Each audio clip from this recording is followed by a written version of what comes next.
আসসালামু আলাইকুম ওয়া রাহমাতুল্লাহ। আমরা সবাই জীবনে সফলতা ও শান্তি চাই। এমন একটি জীবন চাই যা আল্লাহর পছন্দের, যেখানে আমাদের আত্মা প্রশান্তি লাভ করে এবং মৃত্যুর পরেও যার প্রতিদান উত্তম হয়। কিন্তু আধুনিক জীবনের ব্যস্ততায় আমরা প্রায়ই পথ হারিয়ে ফেলি। আজকের এই ভিডিওতে আমরা ইসলামিক দৃষ্টিকোণ থেকে এমন ৩টি অভ্যাস নিয়ে আলোচনা করব যা আপনার জীবনকে আমূল বদলে দিতে পারে। এই অভ্যাসগুলো কেবল আপনার দুনিয়ার জীবনকেই সুন্দর করবে না, বরং আখিরাতেও সাফল্যের পথ দেখাবে ইনশাআল্লাহ। প্রথম অভ্যাস, তাহাজ্জুদের সালাত। আমাদের তালিকার প্রথম অভ্যাসটি হল তাহাজ্জুদের সালাত আদায় করা। তাহাজ্জুদ অর্থাৎ রাতের শেষ ভাগে ঘুম থেকে জেগে আল্লাহর ইবাদত করা এমন একটি শক্তিশালী আমল যা বান্দাকে আল্লাহর খুব নিকটবর্তী করে তোলে। পবিত্র কোরআনে আল্লাহ তার প্রিয় বান্দাদের গুণাবলী বর্ণনা করতে গিয়ে বলেন, এবং যারা তাদের রবের জন্য সিজদাবনত হয়ে ও দাঁড়িয়ে রাত্রি যাপন করে। সূরা আল ফুরকান আয়াত ৬৪। রাসূল সাল্লাল্লাহু আলাইহি ওয়াসাল্লাম নিজে নিয়মিত তাহাজ্জুদের সালাত আদায় করতেন এবং সাহাবীদেরও এ ব্যাপারে উৎসাহিত করতেন। তিনি বলেছেন, ফরজ সালাতের পর সর্বশ্রেষ্ঠ সালাত হল রাতের সালাত, তাহাজ্জুদ। সহিহ মুসলিম। তাহাজ্জুদের অভ্যাস আপনার জীবনে যে পরিবর্তনগুলো আনবে। আল্লাহর নৈকট্য লাভ। রাতের নিস্তব্ধতায় যখন সবাই ঘুমে মগ্ন, তখন আপনি আল্লাহর সামনে দাঁড়ান। এই একনিষ্ঠ ইবাদত আপনাকে আল্লাহর এতটাই কাছে নিয়ে যাবে যা দিনের বেলার ব্যস্ততায় সম্ভব হয় না। এই সময়ে দোয়া কবুল হওয়ার সম্ভাবনা সবচেয়ে বেশি থাকে। রাসূল সাল্লাল্লাহু আলাইহি ওয়াসাল্লাম বলেছেন, আমাদের রব প্রতি রাতের শেষ তৃতীয়াংশে দুনিয়ার আসমানে নেমে আসেন এবং বলতে থাকেন, কে আছে আমাকে ডাকবে, আমি তার ডাকে সাড়া দেব? কে আছে আমার কাছে কিছু চাইবে, আমি তাকে তা দেব? কে আছে আমার কাছে ক্ষমা চাইবে, আমি তাকে ক্ষমা করে দেব? সহিহ বুখারী হাদিস নম্বর 1145। মানসিক প্রশান্তি ও দৃঢ়তা। জীবনের নানা সমস্যা, হতাশা ও দুশ্চিন্তা থেকে মুক্তির জন্য তাহাজ্জুদ এক অব্যর্থ মহৌষধ। এই সালাতের মাধ্যমে আপনি আপনার সব কষ্ট ও আরজি সরাসরি আল্লাহর কাছে পেশ করার সুযোগ পান, যা আপনার আত্মাকে শান্ত করে এবং মনকে করে তোলে শক্তিশালী। রিজিকে বরকত। তাহাজ্জুদের সালাত আদায়কারীর জীবনে আল্লাহ বরকত দান করেন। তার রিজিকের অভাব দূর করে দেন এবং অপ্রত্যাশিত উৎস থেকে তাকে সাহায্য করেন। গুনাহ মাফ। তাহাজ্জুদ মানুষকে মন্দ ও অশ্লীল কাজ থেকে বিরত রাখে এবং অতীতের গুনাহ থেকে ক্ষমা লাভের একটি অসাধারণ সুযোগ। আল্লাহ তাআলা বলেন, নিশ্চয়ই দিবাভাগের কর্মব্যস্ততার মাঝে তোমার জন্য রয়েছে অবকাশ, আর তোমার রবের নাম স্মরণ করো এবং একনিষ্ঠভাবে তার প্রতি নিমগ্ন হও। কিভাবে তাহাজ্জুদের অভ্যাস গড়বেন?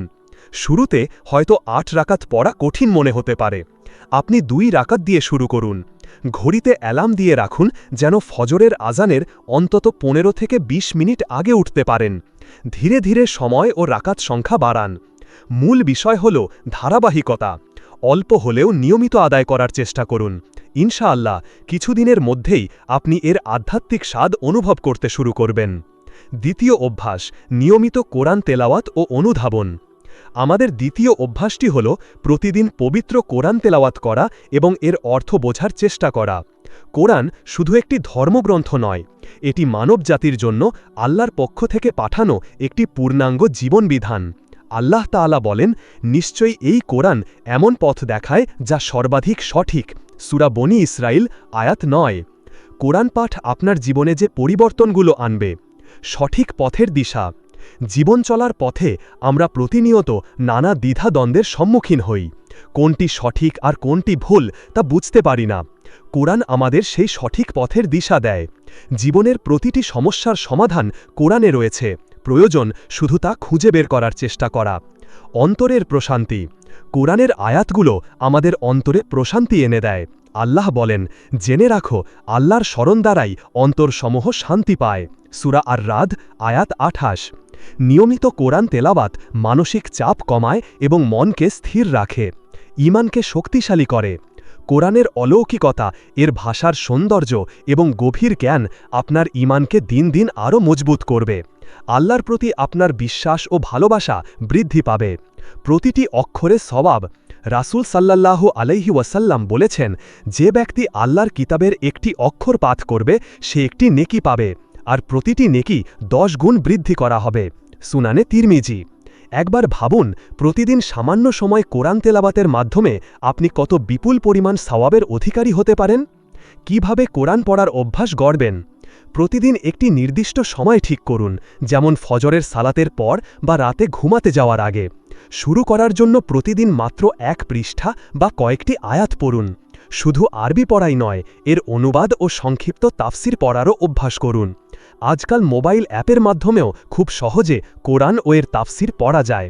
মূল লক্ষ্য হল কোরআনের সঙ্গে একটি জীবন্ত সম্পর্ক স্থাপন করা, যাতে এর আলোয় আপনার জীবন আলোকিত হয়। তৃতীয় অভ্যাস, শুকরিয়া বা কৃতজ্ঞতা প্রকাশ এবং আল্লাহর জিকির। আমাদের তালিকার তৃতীয় এবং শেষ অভ্যাসটি হল সর্বাবস্থায় আল্লাহর প্রতি কৃতজ্ঞতা প্রকাশ করা এবং তার জিকিরে মশগুল থাকা। আমরা প্রায়ই আমাদের জীবনে যা নেই তা নিয়ে হতাশ থাকি, কিন্তু আল্লাহ আমাদের যে অগণিত নেয়ামত দিয়েছেন তার জন্য শুকরিয়া আদায় করতে ভুলে যাই। আল্লাহ তাআলা বলেন, যদি তোমরা শুকরিয়া আদায় করো তাহলে আমি অবশ্যই তোমাদের নেয়ামত বাড়িয়ে দেব। সূরা ইব্রাহিম আয়াত 7। কৃতজ্ঞতা ও জিকির আপনার জীবনে যে পরিবর্তনগুলো আনবে। নেয়ামত বৃদ্ধি।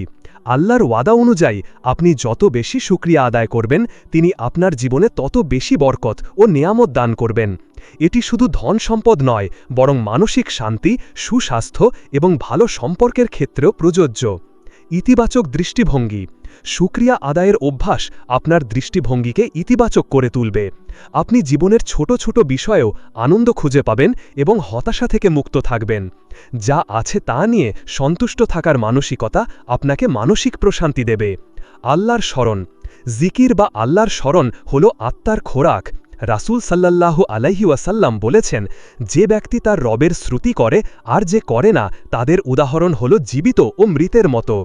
সকাল সন্ধ্যার জিকির, সালাতের পরের তাসবিহ এবং সাধারণভাবে সুবহানাল্লাহ, আলহামদুলিল্লাহ, আল্লাহু আকবার ইত্যাদি পাঠের মাধ্যমে আপনার জিহ্বাকে সিক্ত রাখুন। পাপ মোচন ও মর্যাদা বৃদ্ধি। রাসূল সাল্লাল্লাহু আলাইহি ওয়াসাল্লাম বলেছেন, আমি কি তোমাদেরকে এমন একটি উত্তম আমলের সংবাদ দেব না, যা তোমাদের প্রভুর নিকট অত্যন্ত পবিত্র, তোমাদের মর্যাদা বৃদ্ধির কারণ, স্বর্ণ ও রৌপ্য দান করার চেয়েও উত্তম এবং শত্রুর সাথে মোকাবেলা করে গর্দান দেওয়া নেওয়ার চেয়েও শ্রেষ্ঠ। সাহাবীগণ বললেন, অবশ্যই বলুন। তিনি বললেন, তা হল আল্লাহর জিকির। সুনানে তিরমিজি। তাহাজ্জুদের সালাত, কোরআন তেলাওয়াত এবং শুকরিয়া ও জিকির, এই 3টি অভ্যাস হয়তো শুনতে খুবই সহজ মনে হতে পারে, কিন্তু এর প্রভাব অত্যন্ত গভীর ও দূরপ্রসারী। এই অভ্যাসগুলো আপনার আত্মাকে পরিশুদ্ধ করবে, আপনার মনকে প্রশান্ত করবে এবং আপনার জীবনকে আল্লাহর রহমত ও বরকতে পরিপূর্ণ করে দেবে। আমিন। আজ এ পর্যন্তই। ভিডিওটি যদি আপনার হৃদয় ছুঁয়ে যায়, তাহলে এটা শেয়ার করে আপনার প্রিয় মানুষদেরকে এই তথ্যটি জানিয়ে দিন, যেন তারাও এটি জানতে পারে। এরকম ইসলামিক তথ্যবহুল ভিডিও সবার আগে পেতে চ্যানেলটি সাবস্ক্রাইব করে পাশের বেল আইকনটি ক্লিক করে রাখুন।